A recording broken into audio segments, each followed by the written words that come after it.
Оқиға қалың ормандармен және ашық аспанмен қоршалған әдемі және бейбіт аралдан басталады. Дәл осы жерде біз Соникті бірінші рет кездестіреміз. Ол кішкентай көк кірпі, ол айналасындағылардан сыртқы түрі бойынша ерекшеленеді. Бұл аралда көптеген тіршілік иелері өмір сүреді, бірақ Соник ерекше. Оның ерекше жылдамдығы мен күші бар. Оның жылдам жүгіре алатыны сонша, ол көзге мүлдем көрінбейді. Бірақ оны бірегей ететін күштің өзі оны нысанаға айналдырады. Қазіргі уақытта Соник бұл жай ғана бала. Ол ойнақы, қыңыр және энергияға толы. Ол жүгіргенді, әлемді зерттегенді және жылдамдығын көрсеткенді ұнатады. Бірақ оған өз қабілеттерін ешқашан басқалардың алдында пайдаланбау керектігі қайта-қайта ескертіледі. Ол үйге келгенде біз оны өз ұлындай етіп өсірген дана және қамқор үкі Лонгклавты кездестіреміз. Ол ақырын түсіндіреді. Егер кімде-кім оның қаншалықты күшті екенін білсе, олар оны тұтқынға алуға немесе оның қабілеттерін өздеріне пайдалануға тырысады. Соник сенімді түрде күледі және оны ешкім ешқашан ұстай алмайтынын айтады. Өйткені ол әлемдегі ең жылдам, бірақ кенеттен бәрі өзгереді. Эхидна тайпасының қаһарлы жауынгерлері ескертусіз шабуыл жасайды. Олар Сониктің күшін іздейді. Аспаннан жебелер жауа бастады. Қауіпті түсінген Лонгклав Соникті тез ұстап алып, қашып кетуге тырысып, аспанға ұшады. Жауынгерлер оларды аяусыз қуып келеді. Содан кейін жебе Лонгклавқа тиеді. Ол жарақат алып, құлап қалады. Соник үрейлене бастайды. Ол бірінші рет нағыз қорқынышты сезінеді. Ауырған, бірақ әлі де күшті ұзын тырнақ оның күшінің сирек және қауіпті екенін айтады. Оны алуға дайын адамдар әрқашан болады. Егер ол аман қалғысы келсе, қашып, жасырынуды жалғастыру керек. Ол сөмкесінен сиқырлы сақинаны алып, оны лақтырып жіберіп, алыстағы жер планетасының жарқыраған порталын ашады. Ол Соникке барлық сақиналарын беріп, бұл жаңа әлем ол үшін қауіпсіз орын болатынын айтады. Дұшпандар жақындай түсуде. Уақыт қалмады. Соник көзіне жас алып, порталға қарай жүгіреді. Бірақ ол ұзын тырнақты құтқару үшін артқа бұрыла салысымен портал жабылады. Әп сәтте ол бұрын соңды болмаған жалғыз отбасынан айырылады және дәл осы жерде Сониктің нағыз жалғыз және жұмбақ саяхаты басталады. 10 жылдан кейін оқиға Green Hills деп аталатын шағын және бейбіт қалаға көшіріледі. Бұл тыныш және шынымды айтсам, аздап қызықсыз. Дәл осы жерде біз қаланың мейірімді полицейі Том Вачовскийді кездестіреміз. Томның күнделікті жұмысы қарапайым. Жол жиегінде отырып, өтіп бара жатқан көліктердің жылдамдығын қадағалау. Бірақ Green Hillsде көліктер әрең өтеді. Сағаттар өтіп жатыр. Бірақ ешқашан қызықты ештеңе болмайды. Жай ғана зерігуден Том өзінің радарын әзіл қалжыңмен баяу қозғалатын тасбақаның үстінен бағыттап, оның жылдамдығын бақылап тұрғандай кейіп танытады. Кенеттен көзді ашып жұмғанша, найзағай жылдамдығымен бірдеңе өтіп кеткенше, бұл жай ғана зиянсыз қызық. Радар құрылғысы мүмкін емес фигураны көрсету үшін есінен танып қалады. Том қатып қалады. Бұл жылдамдық шынайы болуы мүмкін емес. Ол көлік істен шыққан болуы керек деп болжайды. Бірақ бірнеше секундтан кейін сол көк дақ қайта-қайта өтіп кетеді. Абдырап қалған Том көліктен түсіп, бос жолды тексереді. Мұнда көлікте, жүгіруші де жоқ, ешкімнің белгісі жоқ, тек тыныштық орнады. Содан кейін ол жерде бір түрлі нәрсені байқайды. Жалғыз, ерекше көк қауырсын. Ол оған біраз уақыт қарап тұрды. Сәл үрейленді, бірақ ақыры оны сілкіп тастап кетіп қалды. Осы кезде сол бейшара тасбақаны жақындап келе жатқан көлік басып кете жаздады. Бірақ апат болмай тұрып, жолды көк жолақ кесіп өтіп, оны әп сәтте құтқарып қалады. Бұл Соник. Ол қазірдің өзінде әбден есейген және әлі күнге дейін құпия өмір сүріп келеді. Көңіл көтеру үшін Соник тасбақаны өміріндегі ең жылдам серуендеуге жібереді. Әлем бұлыңғыр жерге айналып барады. Ағаштар, жолдар, үйлер бәрі бірнеше секундта жоғалып кетеді. Жел гүрілдеп өтіп бара жатыр. Бұл Соник үшін тағы бір ойнақы жарыс. Тасбақа үшін бұл оның өмірін өзгертетін тәжірибе. Соник ақыры Дейзи тасбақасын ормандағы қауіпсіз жерге мұқият орналастырды. Осыдан кейін Соник орманның тереңіндегі жасырын үйіне, ешкім көрмеген жасырын жер асты үңгіріне оралады. Ішінде ол адам әлемінің үзінділерін, комикстерді, бейне ойындарды, кездейсоқ гаджеттерді және қызықты деп тапқан ұсақ заттарды жинады. Бұл оның өмір сүргісі келетін өмірінің жеке мұражайы сияқты. Ол жалғыз жаттығады, фильмдерді жалғыз көреді, тіпті тыныштықты толтыру үшін өзімен сөйлеседі. Соник, егер біреу оны ұстап алуға тырысса, оның қашу жоспары бар екенін біледі. Сиқырлы сақиналарының көмегімен ол порталды ашып, Саңырауқұлақ планетасына тек шексіз саңырауқұлақтармен жабылған оғаш және бос әлемге қашып құтыла алады. Бұл жерде қауіпсіз, бірақ мүлдем жалғыз. Ал тереңде Соник кеткісі келмейді. Өйткені, шынын айтқанда, ол жасыл төбелерді жақсы көреді. Бұл шағын қалада ол өзін үйде сезінеді. Мұндағы адамдар мейірімді және қарапайым. Олар оның бар екенін білмесе де, Соник оларды жасырын түрде өзінің достары деп санайды. Ол оларды алыстан бақылап, олардың күнделікті тәртібін зерттеп, олардың өміріне қатысы бар екенін сезінеді. Ол ең жақсы көретін адам Том Вачовский. Соник үшін Том әрқашан адамдарға көмектесетін және жануарларды құтқаратын нағыз қаһарман. Соник өзінің әзіл қалжыңымен оны пончиктердің иесі деп атайды.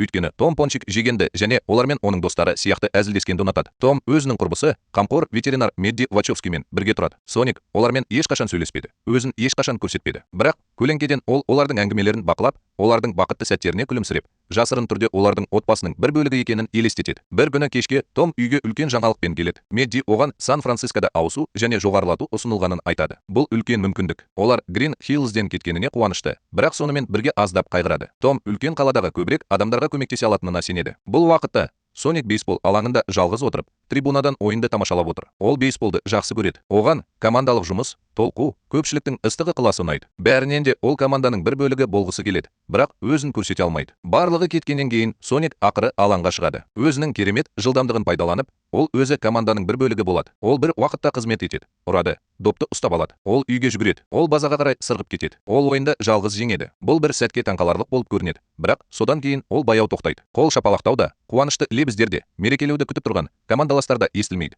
Оған ешкім бестік бермейді. Содан кейін ол оған көлеңке түсіреді. Ол мүлдем жалғыз. Қайғы мен көңілсіздікке бой алдырған Соник алаңды айналып өте бастайды. Соник жылдам әрі жылдам жүгіре береді. Оның жылдамдығы бақылаудан шығып, кенеттен денесінен көк найзағай жарыла бастайды. Бейсбол алаңында электр энергиясының күшті толқыны таралуда. Кернеудің жоғарылауы соншалықты күшті. Ол Грин Хиллзды ғана емес, сонымен қатар Тынық мұхитының солтүстік батысындағы электр қуатын да өшіреді. Бір секундта бәрі қараңғылыққа батады. Біз ақш үкіметінің штаб пәтерінде жоғары деңгейдегі шұғыл жиналысқа көшеміз. Ғалымдар мен шенеуніктер дүрбелеңге түсті. Жаңа ғана не болғанын ешкім түсінбейді. Кейбір сарапшылар бұл электромагниттік импульс болуы мүмкін деп болжайды. Басқалары бұл идеяны бірден жоққа шығарып, кәдімгі мұндай қуат деңгейін шығара алмайды деп мәлімдейді. Тіпті НАСА бұл шетелдіктердің шабуылы немесе электр станциясының істен шығуы емес екенін растайды. Бөлме әбігерге толы. Ешкімде жауап жоқ. Содан кейін президент шешім қабылдайды. Мұндай оғаш жұмбақты шешу үшін оларға басқаша ойлайтын адам керек. Біреу керемет және аздап ыңғайсыз. Бұл кім туралы екенін бәрі жақсы түсінеді. Бірнеше минуттан кейін біз Грин Хиллздегі бейсбол алаңына қайта ораламыз. Қазір оның айналасында ер адамдар бар. Әскерилер электр қуатының үзілу себебін зерттеп жатыр. Кенет жоғары технологиялық брондалған жүк көлігі келе жатыр. Есіктер ашылып, олардан доктор Роботник толық сенімділікпен шығады. Оның артынан оның сабырлы және адал көмекшісі агент Стоун келеді. Роботник уақытты босқа өткізбейді. Ол оқиға болған жерді тексеріп, дереу бақылауды өз қолына алып, армия офицеріне шоудың қазір өзінікі екенін хабарлайды. Ол өзінің жүк көлігінен барлық бағыттарға таралатын және бүкіл аумақты сканерлейтін жетілдірілген ұшқышсыз бақылау аппараттарын шығарады. Дрондар орманды аралап өтіп бара жатқанда, олардың біреуі әдеттен тыс бірдеңені байқағанша оғаш іздер. Роботник деректерді мұқият зерттейді. Оның бет әлпеті өзгереді. Ол агент Стоунға саусақ іздері сәйкес келгенін айтады. Жер бетіндегі барлық белгілі тіршілік формаларына сәйкес келеді және олардың ешқайсысы сәйкес келмейді. Бұл бір ғана нәрсені білдіреді. Бұл жаратылыс біздің әлемнен емес. Роботниктің жүзінде күлкі жай ғана бұлыңғыр. Оның көздері толқудан жарқырайды. Бұл сайып келгенде нағыз сынақ. Бұл сайып келгенде оның данышпандығына лайық нәрсе. Ол өзінің бүкіл командасына бұйрық беруден тартынбайды. Орманға бар. Аңшылық ресми түрде басталды. Армия мен бақылаушы дрондар периметрді жан-жағынан нығайта отырып, бүкіл аумақты қоршап алды. Бірте-бірте іздеу операциясы Соникке жақындай түсуде. Соник не болып жатқанын жасырын қашықтықтан бақылап отырады. Сарбаздар дрондарды сканерлеп жатыр және бұл оғаш күйзеліске ұшыраған ғалым операцияны басқарып жатыр. Ол шындықты бірден түсінеді. Олар кездейсоқ тергеу жүргізіп жатқан жоқ.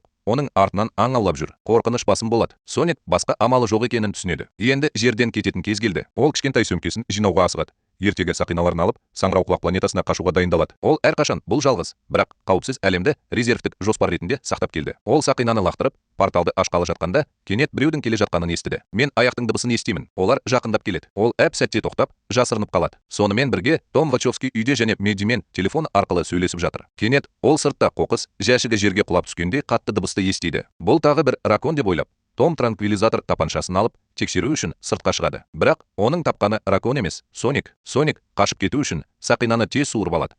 Бірақ ол әрекет ете алмай тұрып, Том оны байқайды. Екеуі де тоңып қалады. Екеуі де қарап тұрады. Екеуі де үрейленеді. Хаос секундының осы бөлігінде Том кездейсоқ транквилизатор тапаншасын атып тастайды. Дарт тікелей Соникке тиеді. Әсер бірден басталады. Соник тің көру қабілеті бұлыңғыр болады. Оның денесі әлсірейді. Есінен танып қалар алдында ол Томның футболкасындағы Сан-Франциско деген жазуды байқайды. Және дәл осы сәтте сақина іске қосылады. Оның үстінде үлкен жарқыраған портал ашылады. Аспанда Соник сақиналарының тұтас сөмкесі пайда болды. Ол дәл сол арқылы ұшып өтіп, Сан-Францискодағы зәулім ғимараттың төбесіне қонды. Соник оларға жетуге тырысады, бірақ транквилизатор толығымен тоқтайды. Ол есінен танып қалады. Шошып, қорқып кеткен Том біртүрлі көк тіршілік иесін үй жануарларының торына қамап, үйіне сүйреп апарады. Біраз уақыттан кейін Соник оянып, бірнеше секундтан кейін ештеңе болмағандай тордан оңай қашып кетеді. Том мүлде аң-таң. Бұл жаратылыс тек шынайы ғана емес, сонымен бірге адам сияқты анық, сенімді сөйлейді. Олардың ешқайсысы не болып жатқанын түсінбей тұрып, сыртта қозғалтқыштардың қатты гуілі естіледі. Жарқыраған фаралар үйді су басып жатыр. Дәрігер, робот, Соник өзінің жоғары технологиялық жүк көлігімен өлімге әкелетін дрондармен және толық тактикалық экипажымен келді. Соник шошып кетті. Маған сенің көмегің керек дегенде даусы дірілдейді. Сенің транквилизаторыңның кесірінен мен дұрыс жүгіре алмаймын. Егер бұл адамдар мені ұстап алса, олар маған тәжірибе жасап, тіпті өлтіруі мүмкін. Сониктің даусынан қорқынышты естіген Том Вачовски ақыры шешім қабылдайды. Ол оған көмектесуді шешеді. Том Соникті тез арада шатырға тығып, қатерге қарсы тұру үшін сыртқа шығады. Оны доктор Роботник күтіп тұр. Ол әдеттегідей сабырлы және өзіне сенімді. Роботник бұл жерде тек электр қуатының жаппай үзілуін тергеу үшін келгенін айтады. Том есікті жауып, оның кіруіне жол бермейді. Роботник сәл жымиып, дрондарын үнсіз үйдің ішіне атып жіберді. Машиналар әр бұрышты, әр қабырғаны, әр қимылды сканерлей бастайды. Жоғарыда Соник қобалжи бастайды. Дүрбелеңде ол кездейсоқ үстелге соғылып, қатты шу шығарады. Мұны естіген Роботник Томды шетке итеріп жіберіп, үйге кіріп кетеді. Бірақ ішінде бәрі әдеттегідей көрінеді. Енот сол жерде отырып, бәлі жеп отыр. Жақын жерде көк тіршілік иесі көрінбейді. Бұл жалған дабылға ұқсайды. Роботник кетуге бұрылды. Бірақ содан кейін ол еденде бір нәрсені байқады.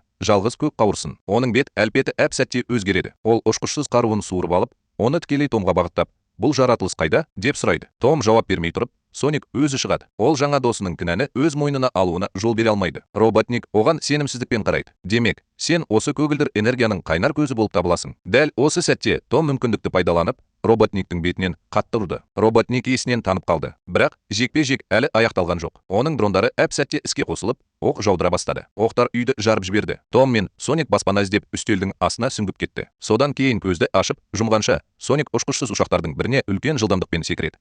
Ал Том жақын маңдағы вазаны алып, оны көлікке соғып жібереді. Дрон жарылып кетеді. Олардың қала алмайтынын түсінген Том мен Соник сыртқа жүгіріп шығып, көлікке секіріп кетіп қалады. Енді нағыз қуғын басталды. Доктор Роботник есінен танып қалған бойда.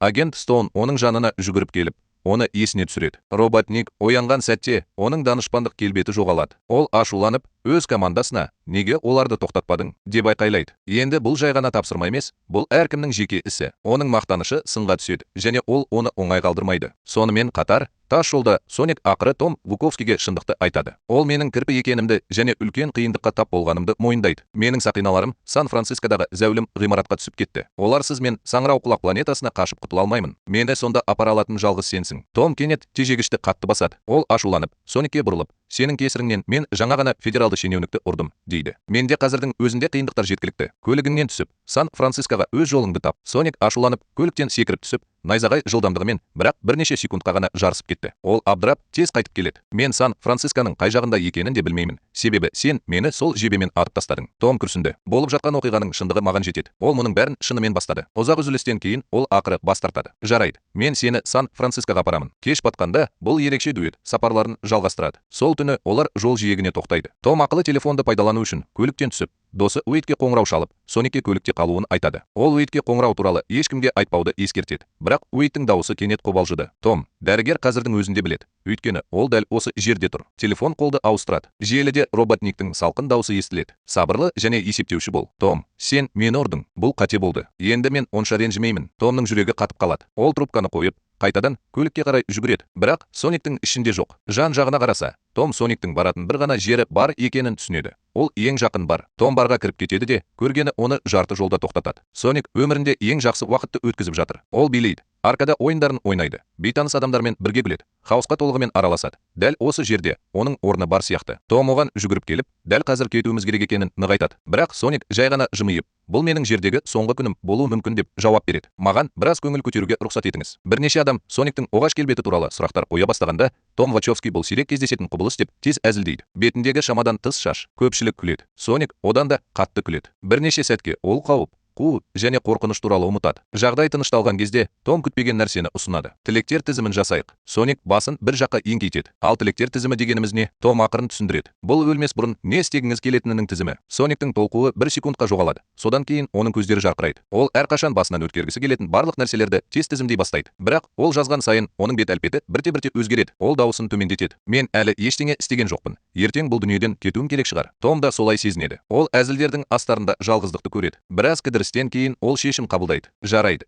Тағы бір сағат. Тізіміңді толықтырайық. Осылайша түн нағыз хаосқа айналады. Соник керемет жылдамдықпен бейне ойындар ойнайды. Ол механикалық өгізге мінеді. Ол ертең ешқашан келмейтін сияқты билейді. Ол бірінен соң бірі тілектер тізімін тексере бастайды. Бірақ содан кейін тәртіп бұзушылар тобы төбелеске кіріседі. Шиеленіс күшейе түседі. Олардың бірі жұдырығымен ұрады. Дәл осы сәтте Соник өз күшін іске қосады. Бәрі баяулайды. Музыка тыныш жаңғырыққа айналады. Әйнек ауада қатып қалады. Адамдар мүсіндер сияқты қозғалыста қатып қалды. Уақыттың өзі тоқтап қалған сияқты. Соник бөлмеде жайбарақат қозғалады. Шабуылдардан еш қиындықсыз жалтарады. Ол бұзақыларды аударып, соққыларды қайта бағыттайды. Томды қауіптен сенімді түрде алыстатады және бүкіл жекпе-жек сахнасын ойын сияқты қалпына келтіреді. Осыдан кейін уақыт қалыпты жағдайға оралады. Бұзақылар еденде жатыр, үстелдер қирап жатыр. Барда әбігерге толы. Соник сол жерде тұрып жымиды. Бұл тізімдегі тағы бір нәрсе. Том оны жартылай күліп, жартылай үрейленіп ұстап алып сыртқа шығарады. Олар сол түні жол бойындағы қонақ үйге тоқтады. Том күлімсіреп, жүр, мына бөлмеде қалағаныңша көңіл көтер. Соникке осының бәрі керек, дейді. Көк найзағайдың жарқылында ол қабырғалар мен төбелерден өтіп бара жатыр. Еденде жиһазды аударып,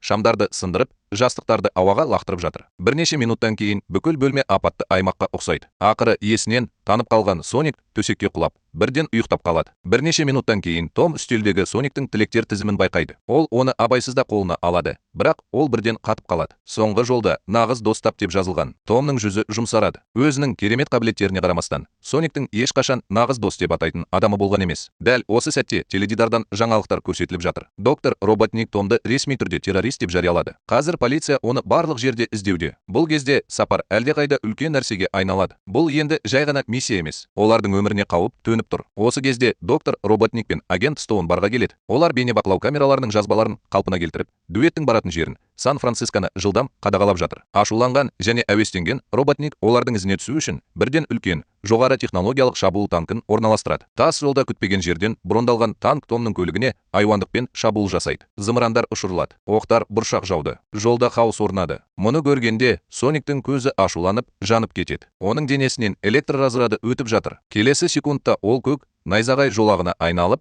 алға ұмтылып, танктың ішіне секіріп, оны ішінен жойып жібереді. Олардың артында отты жарылыс болып, көлік жарылып жатыр. Бір сәтке олар бәрі бітті деп ойлайды. Бірақ үйінде астынан құбыжық ауыр көлік көтеріліп, қайтадан шабуыл жасайды. Соник оған қарай жүгіреді де, қаруын қайта бағыттап, оны бөлшектеп тастайды. Ол қайтып келеді. Бірақ қорқынышты түс әлі біткен жоқ. Жоғары жылдамдықтағы мотоцикл қирандылардың астынан ұшып шығады. Том мен онымен айналысамын дейді. Ол Соникке рөлге отыруды бұйырады. Ал өзі дұрыс уақытта шығып, мотоциклді қағып кетеді. Олар бәрі бітті деп ойлаған сәтте машинаның төбесін лазермен кесіп өткен шағын дрон пайда болады. Соник оны ауада ұстап, сындырып алады. Бірақ оған бекітілген бомба оның қолына жабысып қалады. Том тежегішті басады. Екеуі де оны шығарғысы келеді. Бірақ ол көнбейді. Ақырында Соник оны бұрағышпен бұрап, жақын маңдағы тасқа лақтырады. Бір секундтан кейін тас жолды дүр сілкіндірген үлкен жарылыс болды. Жарылыс Соникті жолдың арғы бетіне лақтырып жіберді де, ол қатты құлап, есінен танып қалды. Алыстан бақылап тұрғанда, доктор Роботник шарасыздықтан жұдырығын түйіп отыр. Соник тағы да аман қалды. Бірақ бұл жерде оның назарын аударатын бір нәрсе бар. Жерде жатқан жалғыз көк қауырсын. Ол оны ақырын көтеріп, жымиды. Өйткені қазір оның Сониктің шынайы күшін түсінудің кілті бар. Осы кезде Том есінен танып қалған Соникті досы Медди Вачовскийдің үйіне апарады. Медди әпкесі Ричельмен бірге тұрады. Том есікті қаққан сәтте Ричель оны кіргізбейді. Ақырында жаңалықтарда оны қылмыскер деп атады. Бірақ жағдайдың қаншалықты ауыр екенін көрген Том ішке қарай итеріп жіберді. Кенеттен отбасылығы ит Сониктің денесінен көрпені жұлып алып, барлығына көк кірпіні көрсетті. Ричель оған бір қарап, бүкіл тамағына айқайлап, бір сәтте есінен танып қалады. Зертханасына оралғаннан кейін доктор Роботник Соник қаламымен тәжірибе жасай бастайды. Оның ашқан нәрсесі оны таңқалдырады. Бұл бір тізбекте орасан зор жоғары кернеулі энергия бар. Ол оны өз машиналарына қосады және бір сәтте әрбір құрылғының қуаты әдеттегі шектен асып кетеді. Қозғалтқыштар қаттырақ гүрілдейді. Экрандар тезірек жыпылықтайды. Бүкіл зертхана тоқтаусыз қуатқа толы. Роботниктің жүзінде қауіпті күлкі пайда болды. Ол қазір бұрынғыдан да күшті. Үйдің ішінде Том Меддиден оны ояту үшін қолыңыздан келгеннің бәрін жасаңыз деп табанды түрде сұрайды. Медди екіленіп тұр. Мен ветеринармын, жануарларды емдеймін. Мен мұндай тіршілік иесін бұрын соңды көрген емеспін. Бірақ оның қорқынышына қарамастан, ол ес-түссіз жатқан науқастарды тірілтуге арналған капсуланы пайдаланады және оны Соник мұрнына дейін жеткізеді. Бірнеше секундтан кейін Соник тің көздері кенет ашылып, бөлмеде найзағай жылдамдығымен жүгіре бастайды. Медди шошып кетті. Ол Томды шетке тартып, бұл бөтен планеталықпен не істеп жатырсың деп сұрайды. Том ақыры оған шындықты айтады. Мен оған кездейсоқ транквилизатор бердім. Сондықтан қазір оған көмектесу менің міндетім. Мен оны Сан-Францискодағы Трансамерика ғимаратына апаруым керек. Әйтпесе оның өміріне қауіп төнуі мүмкін. Медди Томның көзіне қарап, олардың шынайылығын көреді. Бұл қиыншылық туралы емес, жазықсыз адамды құтқару туралы. Енді үшеуі бірге тұрып, келесі қадамға дайындалуда. Үйге оралғанда, Рейчелдің қызы Джоджо Сониктің жыртылған етігін байқайды. Ол оған жаны ашиды және оған жаңа қызыл аяқ киімін сыйлайды. Соник оларды киген сәтте, ол өз бақытын тия алмайды. Алғаш рет ол өзінің кішкентай отбасы бар екенін сезді. Ал қазір Том Вачовски, Медди Вачовски және Соник Сан-Францискодағы Trans America Building компания ғимаратына бет алды. Ол жерге жеткенде, Том Соникті ешкім көрмеу үшін сөмкесіне тығып қояды. Қиындықпен олар ақыры шатырға жетеді. Сол жерден Соник сақинасы бар сөмкесін тауып алады. Қоштасатын кез келді. Том мен Сониктің көздеріне жас келеді. Соник кеткісі келмейді. Бірақ егер ол қалса, достарына қауіп төнетінін түсінеді. Жүрегі ауыр, ол Саңырауқұлақ планетасына бару үшін сақинаны суырып алады. Бірақ кенеттен сақина ұшқышсыз ұшқышқа соғылып, олардың алдында өзінің озық роботтары бар доктор Роботник тұр. Ол оларды жан-жағынан қоршап алып, күлімсіреп, енді баратын жерің жоқ, дейді. Соник тез арада жоспар құрып жатыр. Ол кенеттен Том мен Меддиді төбеден итеріп жіберді. Роботник есеңгіреп қалды. Бірақ Соник мұны оларды құтқару үшін істеп жатыр. Роботник ашуланып, Соникке шабуыл жасайды және оның көлігіндегі суперэнергия түймесін іске қосады. Дәл осы сәтте Соник өзінің супер жылдамдығын пайдаланады және бәрі баяу қозғалысқа айналады. Ол оқтардың арасынан өтіп, барлық дрондарды бір-бірлеп жойып жібереді. Бірақ қауіп әлі жойылған жоқ. Роботник ұшағының ішінде суперэнергияда іске қосылады. Ол қазір Соник сияқты қуатқа ие. Ол қайтадан шабуылдап, Соник құлай бастайды. Құлап бара жатқанда, Соник сақинаны ашып, Том мен Меддиді аман-есен Грин Хиллзге жібереді. Ол ағашқа соғылып, жерге құлап түседі. Бірақ қазір нағыз шайқас жүріп жатыр. Соник найзағай жылдамдығымен жүгіріп, сақиналарды жинап жатыр. Ал Роботник пен оның арасында қызу қуғын басталады. Соник барған сайын жылдам жүгіруде, бірақ Роботник одан қалыспайды. Өйткені қазір екеуінің де қауіпті энергиясы бірдей. Соник қазір әбден абдырап қалды. Бұрын оған жылдамдықпен ешкім тең келе алмайтын. Сондықтан доктор Роботник дәл осындай қарқынмен қалай жүгіре алады? Бір секундты босқа өткізбей, Соник сақиналарын суырып алып, бір жерден екінші жерге секіре бастайды. Келесі сәтте ол ұлы Қытай қорғанының бойымен жарысып жатыр. Содан кейін ол бір сәтте Мысырда Гиза пирамидаларының жанынан ессіз жылдамдықпен өтіп бара жатқанын көреді. Бірақ ол қайда барса да, Роботник оның соңынан ереді. Соник одан құтыла алмайды. Егер сіз тез ойласаңыз, Соник шөлдегі қатты құмды дауыл кезінде Роботникті тұзаққа түсіреді. Оның мүмкіндігін көріп, сақинаны жасыл төбелерге қарай лақтырады. Бірақ Роботник оны байқайды. Мылтығын атып тұрып, ол Сониктің артынан тікелей портал арқылы жүреді. Олар қайтадан жасыл төбелерге соғылады. Соник ауыр жарақат алып, жерге құлады. Роботник көп ұзамай қонады. Сониктің жағдайын көрген Том Вачовски, Медди Вачовски және басқалары оқиға орнына асығады. Том ашуланып айқайлайды. Мұның бәрі сенің арқаңда. Роботник салқын жымиды. Ол жай ғана бөтен планеталық. Неге саған бәрібір? Томның дауысы өзгеріп жатыр. Сабырлы және күшті бол. Ол жай ғана бөтен адам емес. Оның бойында сіз ойлағаннан да көп адамгершілік бар. Және ол менің ең жақын досым. Бұл сөздерді естіген Соник ақырын көзін ашады. Бірақ бұл жолы бірдеңе өзгерді. Оның бүкіл денесінде көгілдір электр тогы сықырлай бастады. Ол өзін бұрынғыдан да күшті сезінеді. Енді ол Роботниктің кемесі қалай суда қалғанын түсінді. Ол өз қаламының энергиясымен қоректенді. Қуат күшейген кезде Соник бұл энергияны өзіне қайтарады. Роботник бас тартудан бас тартады. Ол Соникке барлық зымырандарды қатарынан ұшырады. Бірақ қазір Соник бұрынғыдан да жылдамырақ. Оның жылдамдығы 2 есе жоғары. Ол әрбір зымыраннан оңай жалтарып, Роботниктің ұшағын қайта-қайта соғуды жалғастырады. Бірнеше секундтан кейін ұшақ қатты зақымданды. Осы кезде Том Саңырауқұлақ планетасына сақина порталын ашады. Бұл соңғы қадам. Соник найзағайдың барлық күшін жинайды. Оның айналасында көк найзағай жарылып жатыр. Бір күшті, тоқтаусыз шабуылмен ол Роботникті және оның апатқа ұшыраған ұшағын тікелей портал арқылы Саңырауқұлақ планетасына дейін жойып жібереді. Бір секундта бәрі бітеді. Жеңілдеп, күлген Соник Том Вачовскиге қарап, біз мұны істедік, дейді. Әлем ақыры Грин Хиллзге оралады. Осының бәрінен кейін Том үлкен шешім қабылдайды. Ол Сан-Францискоға көшпеуге шешім қабылдады. Оның орнына ол Медди Вачовскимен бірге Грин Хиллзде қалуды шешті. Олар үйлерін жөндеп жатқанда күтпеген жағдай орын алды. Америка құрама штаттарының президенті Томмен кездесуге жеке өзі келді. Ол оған бөтен планетаның бар екенін құпия ұстағаны үшін алғыс айтады. Тіпті оны ақшамен марапаттайды. Сосын ол бөтен планеталықпен кездесе аламын ба деп сұрайды. Мен ешкімге айтпаймын деп уәде беремін. Том жайбарақат жымиып, мен оны енді көрмеймін деп жауап береді. Ол кетіп қалды. Және ол есікті абайлап жауып тастайды. Бірақ іс жүзінде бәрі басқаша. Соник ешқашан кетпеді. Ол қазір олардың отбасының бір бөлігі. Том оған шатырға шағын,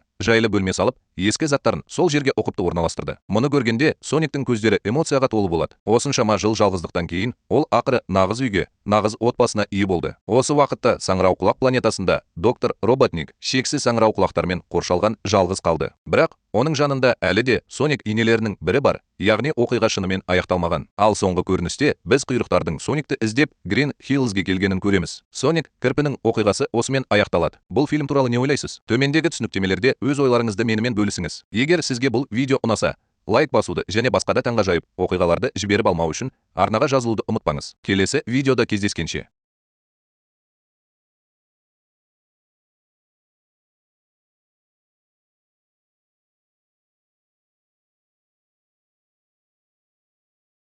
Столкнулись с недобросовестными брокерами или потеряли вложения в криптовалюте? Закон на вашей стороне, и вернуть деньги реально. Мы предлагаем прозрачный алгоритм действий, от заключения договора до проведения расследования и контроля выплаты.